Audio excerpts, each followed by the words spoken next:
All right, 27 says, which of the following must be true? The diagram is not to scale. For this one, we're mostly looking at our angles here. So I have one angle that is 37 degrees. Let's choose a prettier color. And one that is 55 degrees. Now remember, you can compare those two angles as long as these sides match, which they do.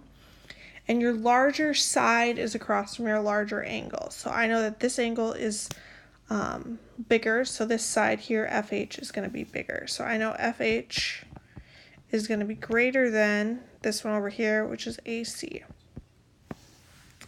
So we're just looking for that option. AC is less than FH. That one's actually going to be the true one.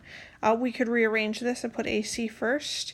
When we do that, we just need to flip our sign, and then FH goes on the other side. Let's just double check. B says they're equal, so it's out. The next one talks about the wrong two sides, and the last one talks about the wrong sides too. So your answer is going to be A. AC is less than FH. 28 says, what is the range of possible values for x? So again, we're going to look at our sides and then look at our angles. So this side is bigger, so that tells me that that angle, angle S, is going to be greater than the one across from 14, which is angle C. So that means that 10x is greater than 6x plus 20. I don't know why I wrote a 1.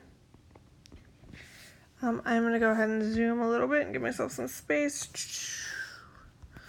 To solve that, we're going to subtract 6x from both sides.